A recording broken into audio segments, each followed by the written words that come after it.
Halo sahabat, Assalamualaikum. Semoga sehat selalu dan senantiasa berbahagia. Terima kasih sudah subscribe dan menyimak video-video LK21 Revive. Semoga Tuhan Yang Maha Esa selalu memberikan rezeki yang berkah dan berlimpah untuk sahabat semua. Kali ini LK21 Revive akan membawakan alur cerita film yang berjudul Trisur Puram. Nggak perlu banyak basa-basi lagi, kita langsung ke alur ceritanya.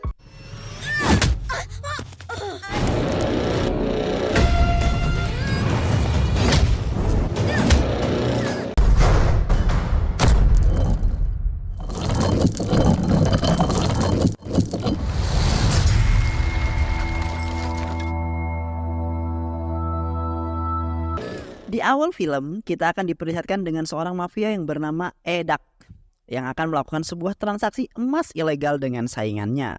Namun Edak yang tak ingin memiliki saingan, ia pun malah membunuh saingan tersebut. Dan saat itulah Edak menjadi penguasa dan mafia paling ditakuti di daerahnya. Namun tak sampai di situ, pembunuhan yang dilakukan Edak justru tercium oleh polisi. Dan ia mendatangi seorang pengacara kondang yang hebat bersama Laksmi. Ia berniat untuk meminta bantuan Laksmi agar membantunya dan membelanya karena kasus pembunuhan yang ia lakukan. Akan tetapi Edak yang belum selesai bicara, Laksmi langsung menolaknya. Karena memang Laksmi ini merupakan pengacara yang baik dan hanya membela yang tak bersalah. Hal itu tentu saja membuat Edak sangat emosi. Di sisi lain kita akan diperlihatkan dengan seorang bocil yang bernama Giri yang kini hanya tinggal berdua bersama ibunya. Ibu Giri bekerja sebagai asisten rumah tangganya Laksmi. Keesokan harinya, Ibu Giri dan Laksmi pergi ke pasar untuk belanja kebutuhan dapur. Namun tanpa diduga, ternyata Edak dan anak buahnya pun berada di sana. Mereka bersiap untuk membunuh Laksmi. Giri yang melihat kejadian itu, ia pun segera berlari menyelamatkan Laksmi. Sayangnya nyawa Ibu Giri tidak dapat diselamatkan. Ibunya yang terkena bacokan dari Edak, hal itu tentu saja membuat Giri sangat sedih dan marah. Beberapa hari kemudian, tetangga Laksmi yang bernama Balan datang ke rumah Laksmi dan memberitahu Laksmi bahwa Edak telah bebas karena Edak menyogok para polisi. Mendengar hal itu membuat Giri sangatlah marah. Keesokan harinya, dengan gagah berani Giri pergi ke pasar untuk mencari Edak. Saat ia berhasil menemukan Edak, ia pun langsung menghajar Edak. Namun karena tubuhnya yang sangat bocil, Edak bukanlah tandingan untuk Giri. Giri hanya bisa menggoreskan golok di tangan Edak. Hal itu kemudian membuat Edak sangat kesal. Lalu Edak pun menyuruh Giri untuk pergi dari hadapannya jika ia ingin tetap hidup. Keesokan harinya, Giri mendatangi rumah Edak sambil menghitung mundur. Edak yang melihat hal itu merasa heran melihat perilaku Giri. Dan ternyata golok yang Giri gunakan untuk melukai Edak sebelumnya telah dioleskan air liur anjing liar. Dan hal itu akan membuat Edak terkena penyakit rabies yang mematikan. Dan membuat Edak mati karena terinfeksi. Karena hal itu membuat Giri harus dipenjara. Akan tetapi Laksmi berhasil membebaskan Giri dan membuat Giri terbebas dari pidana yang menjeratnya. Lalu scene berpindah ke sebuah warung pinggir jalan milik seorang pria bernama Murugan. Terlihat anak Murugan yang sedang membantu ayahnya berjualan. Namun saat ia akan membereskan warungnya, tiba-tiba ada mobil mewah yang menabrak warung Murugan dan mengakibatkan anak Murugan tewas di tempat. Sedangkan si pemilik mobil tanpa merasa bersalah, ia hanya berhenti dan langsung pergi dari tempat tersebut. Murugan sempat melihat wajah si pemilik mobil, akan tetapi sekarang ia tidak bisa melakukan apa-apa. Saat ini ia hanya bisa bersedih atas kematian anaknya. Beberapa tahun berlalu, terlihat seorang pria bernama George bersama istri sedang pergi ke sebuah rumah makan. George merupakan seorang pemimpin sekaligus bos proyek properti besar yang ada di daerah tersebut. Namun saat di dalam ia tak sengaja menumpahkan minuman ke seorang pria yang ada di belakangnya. Tentu saja membuat orang tersebut sangat marah. George mencoba meminta maaf secara baik-baik karena ia tidak sengaja. Namun tiba-tiba pria itu malah menusuk si George dan membuat George tewas seketika. Tak lama, para polisi pun datang ke TKP untuk menyelidiki kasus ini. Setelah merasa cukup bukti, para polisi pun mendiskusikan hal tersebut dengan seorang kepala polisi yang bernama Ika. Ika berkata bahwa Giri pasti akan datang dan menghabisi orang yang telah membunuh George. Namun seorang polisi bernama Anan tidak setuju dengan ucapan Ika. Ia meminta para polisi untuk menangkap Giri dan biarkan saja polisi yang menyelesaikan masalah ini. Karena jika Giri ikut campur, maka masalah akan semakin besar. Setelah selesai di kantor, Ika pun kopdar bersama Laksmi di warung milik Murugan. Lalu mereka membicarakan sebuah proyek besar yang ada di daerah mereka. Ia mendapatkan kabar jika ada seorang gangster yang bernama Rangan yang sekarang berada di luar negeri. Karena Rangan berada di luar negeri, ia pun memerintahkan adiknya bernama Sundip untuk menggantikannya. Sementara itu, orang yang telah membunuh George hendak pergi melarikan diri. Namun saat di perjalanan, mereka berhenti di tengah jalan karena ada seekor gajah yang menghalangi jalan. Saat mereka akan putar balik, tiba-tiba mereka dikepung oleh Giri beserta anak buahnya. Dan saat itu juga Giri pun langsung menghajar orang tersebut.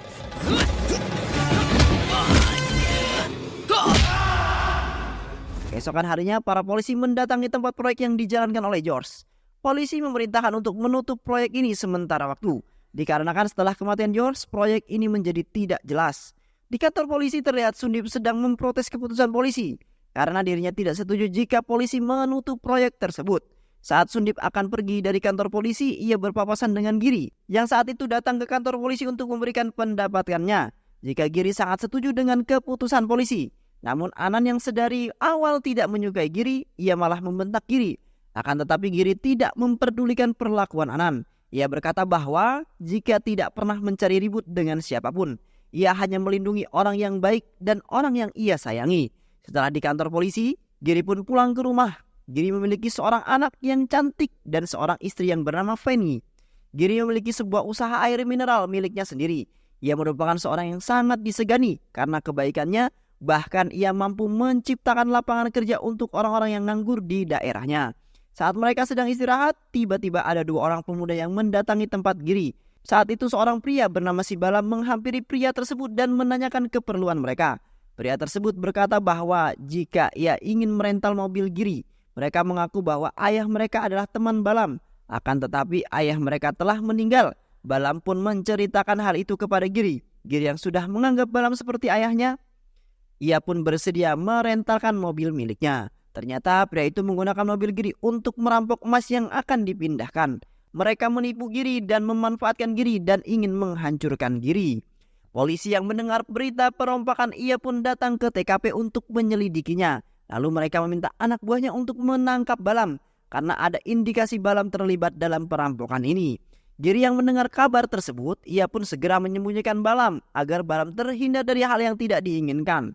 Ia meminta Balam untuk bersembunyi sementara waktu sampai situasinya aman dan Ali dan Prey akan menjaga Balam. Saat sedang bersembunyi, seorang pria bernama Ali mendapat sebuah telepon dari temannya. Ia memberitahu bahwa orang yang telah menjebak Balam sekarang ada di sebuah gedung proyek. Balam yang mendengar hal itu pergi menuju gedung tersebut dan tak menghiraukan perintah Giri. Sesampainya di sana, ia meminta Ali dan Ferry untuk menunggunya di bawah. Sementara Balam dengan penuh amarah, ia pun mendatangi penipu yang telah menjebaknya. Di sana terlihat orang-orang itu sedang melakukan pesta miras.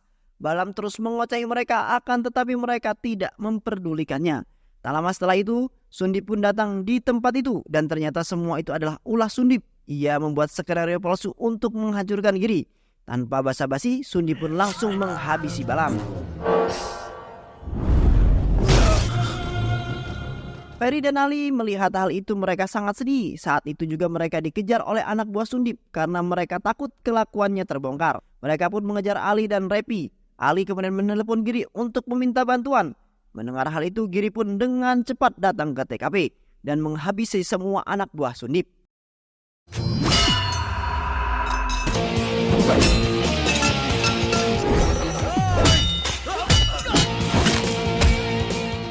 Setelah mengalahkan anak buah Sundip, pun pergi ke TKP dan melihat jenazah Balam. Giri dibuat tak berdaya melihat Balam yang sudah ia anggap sebagai ayahnya sendiri harus tewas mengenaskan. Giri pun sangat marah dan ia berjanji akan menghabisi orang yang telah membunuh Balam. Sementara itu di kantor polisi, mereka memiliki siasat bahwa Giri pasti akan menghabisi orang yang telah membunuh Balam. Sehingga polisi pun memiliki siasat untuk mengulur waktu Giri agar Giri tidak bisa kemana-mana. Hal itu mereka lakukan agar tidak ada lagi nyawa yang melayang.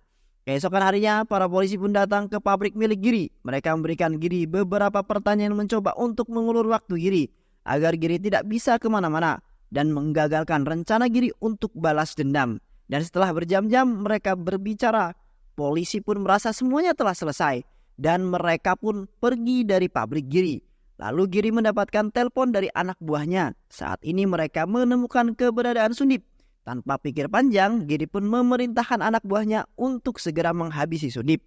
Sunip yang tahu jika dirinya sekarang menjadi buronan anak buah Giri, ia pergi menggunakan bajai untuk mengelabui para anak buah Giri. Namun mereka semua tidak bodoh. Anak buah Giri pun berhasil menemukan keberadaan Sunip dan langsung menghabisinya.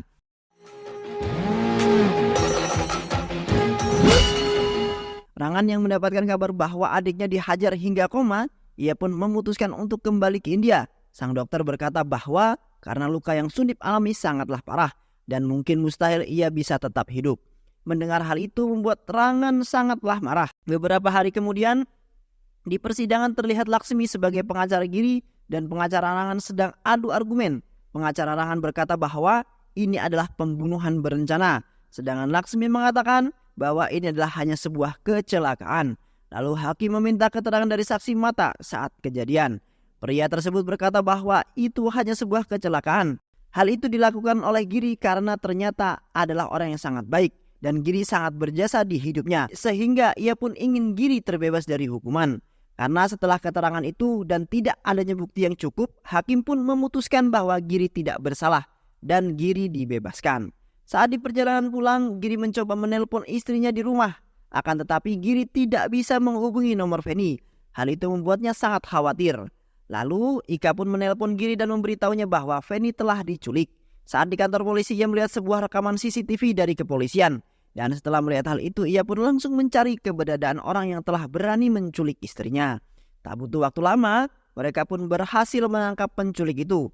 Dengan penuh amarah, Giri pun menginterogasi penculik tersebut. Si penculik berkata bahwa ia diperintahkan oleh seorang gangster bernama Somi. Kemudian Giri pun mendatangi markas Somi dan menghajarnya habis-habisan. Giri menanyakan di mana mereka menyembunyikan Feni, istrinya. Namun tiba-tiba telepon Somi berbunyi dan ternyata itu adalah Rangan. Dalang dibalik penculikan ini adalah Rangan. Giri pun menjawab telepon tersebut. Ia berkata bahwa untuk melepaskan istrinya, jika tidak ia akan menghabisi Somi. Akhirnya mereka pun sepakat dan mereka pun akan bertemu di sebuah pasar. Lalu Giri pun pergi ke pasar dan saat itu juga tiba-tiba ada mobil yang berhenti di pasar. Ternyata itu adalah anak buah Rangan yang bernama Teja. Dan terlihat di sana juga ada Feni yang dibalut oleh kain sari. Saat Feni melangkahkan kaki keluar, Teja pun langsung menarik kain yang dikenakan oleh Feni. Seketika dengan sigap Giri pun membuka sarungnya dan segera menutup tubuh Feni.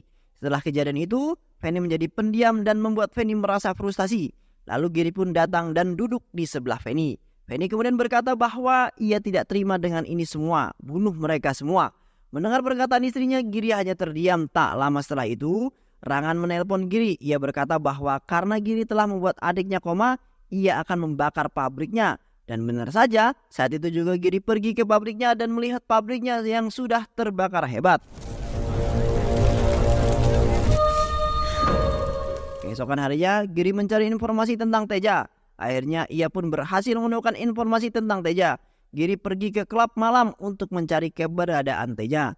Terlihat Teja masuk ke toilet dan saat itu juga Giri mengikuti Teja ke toilet. Giri tidak menyia-nyiakan kesempatan itu dan langsung menghajar Teja. Lalu Teja pun dibawa ke sebuah tempat untuk diinterogasi. Teja yang semulanya tidak memberikan informasi apapun kepada Giri, akhirnya mau berbicara karena ia tidak tahan dengan pukulan yang Giri hantamkan kepadanya. Saat itu juga telepon Teja berdering. Ternyata itu adalah Rangan yang sedang menunggu kabar dari Teja tentang penyelundupan emas ilegal di dalam sebuah mobil ambulan. Lalu Giri and the gang pun mengikuti mobil tronton yang membawa emas ilegal tersebut.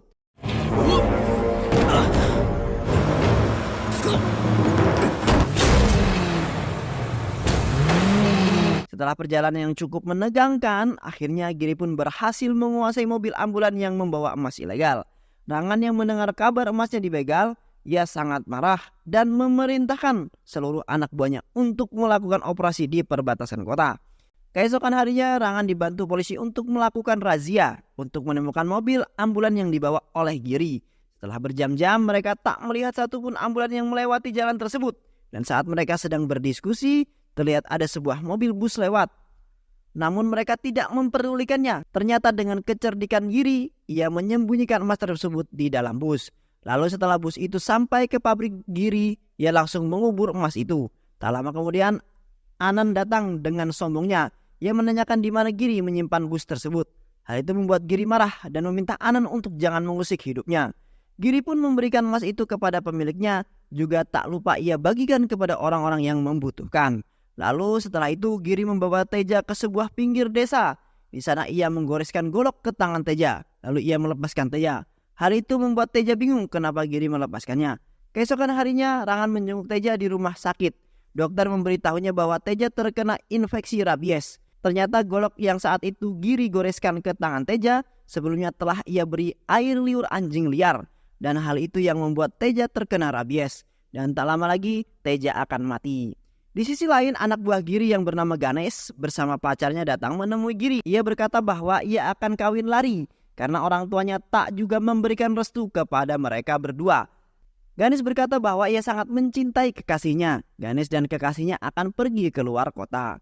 Giri yang kasihan kepada Ganesh dan sudah ia anggap sebagai saudara sendiri, ia kemudian memberikan kunci mobil kepada Ganesh secara cuma-cuma agar mereka bisa pergi. Dan di saat bersamaan, sekelompok gangster yang mencari keberadaan Ganesh karena telah membawa kabur pacarnya, ia pun datang menemui Giri dan langsung menghajar Giri. Namun Giri bukanlah tandingan mereka.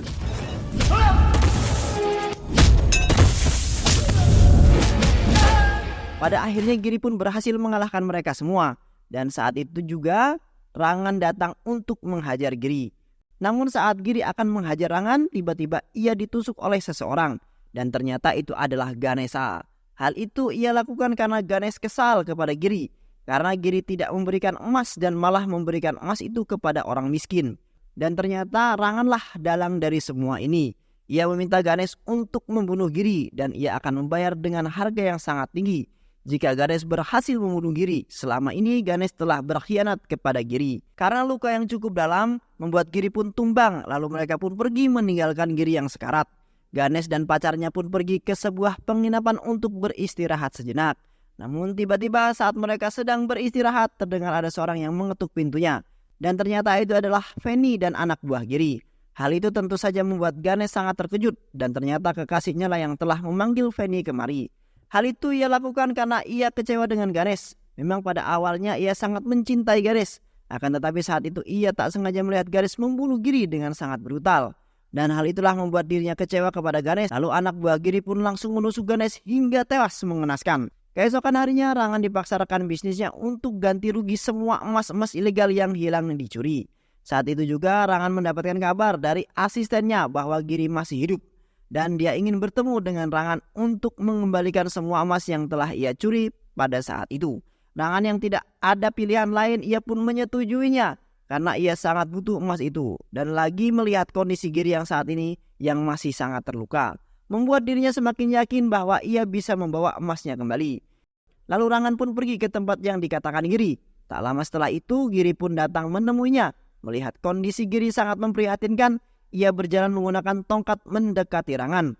Giri berkata bahwa ia ingin mengakhiri ini semua dan ia ingin hidup damai. Rangan tidak curiga sedikit pun kepada Giri. Kemudian Giri pun memesan kepada Murugan. Dengan cepat Murugan segera membawakan mereka minuman tersebut. Namun tiba-tiba Murugan menyiramkan air tersebut kepada Rangan. Dengan penuh dendam ia langsung menusuk Rangan. Lalu dengan penuh amarah Giri bertanya kepada Rangan, apakah ia ingat dengan Murugan yang saat itu anaknya ia tabrak hingga tewas mengenaskan? Dan ternyata yang saat itu menabrak Murugan adalah Rangan. Pada akhirnya Rangan pun tewas dan film pun selesai. Banyak pelajaran hidup yang kita dapatkan dari film ini ya teman-teman. Semoga teman-teman semua terhibur setelah menyimak alur cerita film ini. Terima kasih sudah menyimak video-video LK21 Revive. Semoga sahabat semua terhibur dan sampai bertemu lagi di video-video berikutnya. Wassalamualaikum warahmatullahi wabarakatuh.